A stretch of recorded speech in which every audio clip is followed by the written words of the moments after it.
They built that newer part of the canal deeper than the river. And so gravity did all of the work for us. They reversed the flow of the river just by building that out deeper. And now we send all of our kind of sewage and trash water down towards the Mississippi. It no longer goes into Lake Michigan, where we get our drinking water from. So that keeps us very safe here in Chicago. And this is another low bridge. Make sure that you are in your seats here. On our right side, as soon as we pass this bridge, we pass by the river cottages, these really cool condos built in the 1988 by Harry Weiss. They were inspired by sailing, so we see those spiral staircases and triangular windows, very reminiscent of sailing. Harry Weiss, who designed those river cottages, also did the conversion of this cold storage warehouse on the right. And as we pass by it this time, you might notice a bunch of these stars in the brick. That's because as they were de-thawing this building to convert it into condos, they were afraid it might collapse. So they shoved metal rods through the entire building just to keep it upright. And those stars are a little reminder of where those metal bars were shoved into that building. And as we approach Wolf Point again, we're going to get an amazing look at a lot of our postmodern buildings. Once we get to our postmodernism era of architecture, the architects like to have fun with it again. We're not quite putting Greek columns on the outside of our building and all that extensive frosting. Now we're trying to incorporate that frosting into the design of the buildings. We are passing a postmodern building on our right here. This is River Point Tower. It's another building built over those active train tracks, so we can see fans exhausting out from the train tracks that are underneath that building. We can also see that red sculpture. It's called Constellation, done by an artist named Santiago Calatrava. This is one of my favorite views of it from the side as opposed to from the front. I think it looks a lot more 3D from the side. We're going to get a really good look at a favorite building amongst Chicagoans. It's this green, glassy one that's just ahead on our right side. This one is 333 West Wacker. So it's one of the many buildings just known by its address. This is a great example of how the architect referenced the exact spot that this building is. It bends just like the bend in the Chicago River, so we've got this beautiful curve to the building to reference this spot. Also, the greenish tinted windows reference the Chicago River, while the bluish windows represent the sky. So they're tying everything into the architecture right here. Postmodern buildings like to reference nearby buildings, too, as another way to give them purpose and place. This 333 West Wacker building does a great job of referencing its nearby buildings by literally reflecting them. Its surface acts like a mirror, so we can actually see the other buildings while looking at this one, which is a great way for it to represent its neighborhood. One of my favorite things about that building, too, is as we go underneath this bridge, you'll see where it squares off with the street. Looking at it from this angle, I always think it looks like an oval or an oval-shaped building. But Chicago is laid out on a grid, and so it squares off with the streets. That building is actually shaped more like a triangle with one really curved edge. You'll be able to see where it squares off with the street here, as well as get a pretty good view of that Sears Tower once again, just off to your right. On our left side, we're passing another huge concrete building. This is the Merchandise Mart. It's another Art Deco one, so we see a lot of these vertical lines going up the building. This one, built in 1931, was so large that it had its own zip code at that time, 60654. And this is also another building where the workers had to strap on roller skates in order to get around. In this building, it was the mail carriers, because getting from one end to the other end could take upwards of 20 minutes, as this is about a full 2 street blocks long.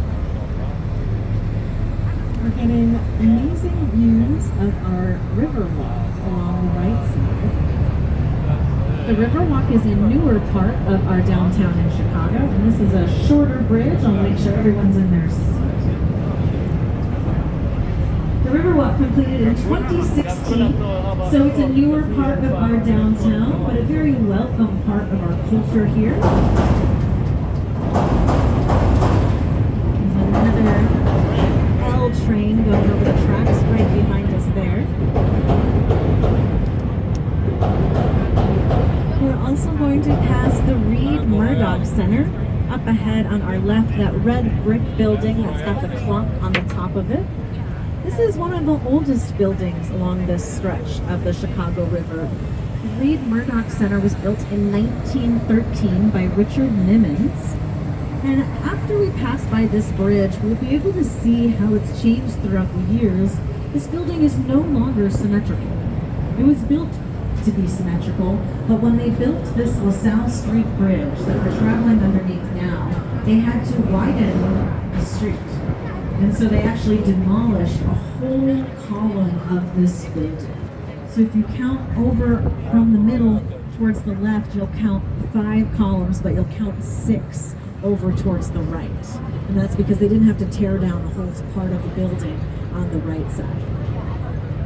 This Reed Murdoch Center is also the site of one of the most deadly disasters in all of the Great Lakes. And it happened here just feet from the dock in our Chicago River. That Eastland was boarded in 1915 by employees from the General Electric Company as they were going on their company excursion to a picnic in Indiana. There were over 2,000 people on that boat, and something got everybody's attention. Everybody ran over to one side, and the boat tipped. Over 800 people died in that disaster. A lot of people think that Reed Murdoch Center is haunted because it was used as a temporary morgue after that huge tragedy. They also used Harpo Studios as a temporary morgue after the Eastland disaster. Harpo Studios is where Oprah Winfrey filmed her show for 25 years. And she would never admit it was haunted, but she did several episodes. She dedicated several episodes to the Eastland and to the victims and their families. You get to see some modernism masterpieces here on our left side. These corncob-looking towers from 1968 were designed by Bertrand Goldberg. Bertrand Goldberg was a student of Mies van der Rohe, who we consider the father of modernism. Created a lot of the black tower buildings like the AMA Plaza immediately after Marina City on the left. It's pretty crazy to think teacher and student designed these drastically different buildings. And when Mies saw Bertrand Goldberg's plans for the Marina City, he said, in no short terms, we have parted ways. We have parted ways. You have taken everything you've learned from me and gone somewhere else with it. But Bertrand Goldberg didn't like that there were no 90-degree angles in nature, so he said there would be no 90-degree angles in his buildings. It's going to be so round like that. As we pass by that AMA Plaza and the Langham on the left, we'll get a quick glimpse of a sculpture that's on the plaza there called The Gentleman, done by a Taiwanese artist named Ju Ming. And a lot of the modernism style buildings, we may think that they're a little bit more boring since they're just the Cape, but we will often see public art in big plazas right in front. So we highly encourage a walk around maybe that AMA Plaza or the Federal Plaza, another modernist building where you can see a big piece of public art. We are approaching some of our more wedding cake style buildings. From the 1920s, we've got the Wrigley building coming up on the left. It's the one that's white with the clock tower all the way at the top. They have 5 different shades of white terracotta lining the outside of this gorgeous Wrigley building. Built in 1921, just after the Michigan Avenue Bridge here. And the Wrigley building even built themselves on that angle to invite people to come and develop that whole area of town. For the next mile of Michigan Avenue, just after this bridge, we call that the Magnificent Mile. It's where all of our high-end retail shops are, the Bloomingdale's, the Neiman Marcus. We are also approaching another short bridge. And a lot of people don't know this about that Magnificent Mile, but Chicago, the city of Chicago, knows how much shopping gets done over there. And so they put a little extra sales tax in just that area of town. It'll show up on your receipt as Chicago tax, but it's only on that part of town. So even the bottle of water you buy from a Walgreens will cost just a few cents more on that side of the river instead of that one, just because of that extra tax.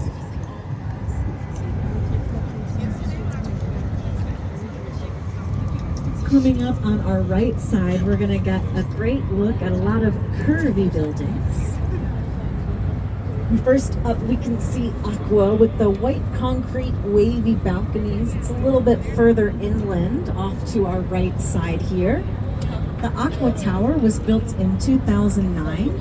Our architect is Jean Gang. And she didn't like how as our condo buildings got built taller and taller, people didn't get to know their neighbors at all. They didn't know who lived around them. So she designed those balconies in a way where you could shout over at your neighbor with the next balcony over, while still having your own private space. In fact, each one of those balconies gets its own private, unique view of a Chicago highlight, whether it's the river here, or Navy Pier, or Millennium Park. Each one of those balconies gets its own specific, unique view. I would highly encourage walking up to the Aqua Tower at street level. I think that is my favorite view of getting to look up at all of those balconies. We'll get pretty close to it as we look in between the buildings around it here, where you can see all of those balconies and how they're all individually shaped, different sized balconies. Jean Gang likes to get her inspiration from nature. So it was the giant glacial moraines and the icebergs that shaped this region that inspired the shape of those balconies of that Aqua Tower. And we'll get another good look right after this bridge in between the buildings, looking at those balconies. That's not my favorite building that Jean Gang, that architect, has done. She's done another building also right in this area that is also curvy. It's this glassy St. Regis Tower right along the river's edge that we'll pass on our right side. So this is Jean Gang's second building in this neighborhood. That St. Regis Tower was built in 2021. The shape in nature that Jean Gang used to inspire that St. Regis Tower is called a frustum. It's a 3D trapezoid shape that is naturally occurring in crystal structures. And so she took that 3D trapezoid shape and flipped it upside down, so that way this building curves in and out vertically like that. We'll be at the 84th and 85th floor. We'll see there's no building anymore. Those are completely blow-through floors. While they were building this building, they realized that even within the toilet bowls, it was moving so much they saw waves. So they decided to scrap the plans that they had for those two floors and just create them as this blow-through floor, so that way this building can stand up against the harsher winds here. I also have a friend who teaches yoga at the St. Regis Tower. And she let me know, because she got in on this, how much it costs to rent a residential suite at the hotel. For one night in the presidential suite, who's got a guess? What do you think? 10,000? 25? You're right! It's 25,000 for just a single night in the presidential suite. Gold star. First time someone got it right on the money. Funny thing is, usually by the time they get someone who can't afford to stay in the presidential suite, they comp it. Of course, rich people getting richer. I do really like to celebrate that St. Regis building though. Built in 2021, it's one of our more exciting in the city. And it's also the tallest building in the world, designed by a woman and a woman-owned firm. Jean Gang and Studio Gang. Yeah, let's hear it up for women. Strong women, designing buildings, owning firms. We're gonna pass one more bridge until we get a good view of Navy Pier. This last bridge is for Lakeshore Drive, a big major street that goes up and down the lake. It's really useful for us locals to get around and to get downtown quickly. There is also a public path that this bridge gives access to. There's over 18 miles of a completely free and public running path and bike trail all along the lake.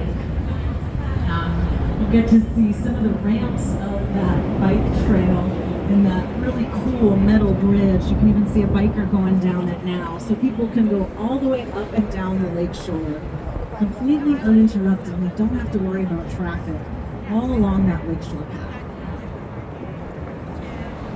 Getting a good view of Navy Pier on the left. Navy Pier is a kilometer long, about 5/8 of a mile long. It is home to the largest rooftop bar in the world called Offshore. That is part of the hotel at Navy Pier there. There is always a Ferris wheel at Navy Pier to celebrate Chicago's Ferris wheel history. We had the first ever Ferris wheel at the World's Fair that we had here in 1893. However, that first ever Ferris wheel is pretty different from the one you might ride today at Navy Pier here. The first ever Ferris wheel had entire train cars that would go around that could hold 60 people. And they had full bars in them, which was a good thing because it took over an hour to get all the way around. But that'll be a very different experience than the gondolas that you'll ride on this Ferris wheel that can hold about 10 to 12 people and will get you full all the way around in under half an hour. So I do encourage a walk around Navy Pier, or perhaps even a visit to Flyover or the Chicago Shakespeare Theater. While the boat turns around here, you're going to get some stunning views of that skyline, even a couple glimpses of the sunset. So we're going to take another quick break while you guys can take some pictures, and I'll be back here in a few minutes with some more tour.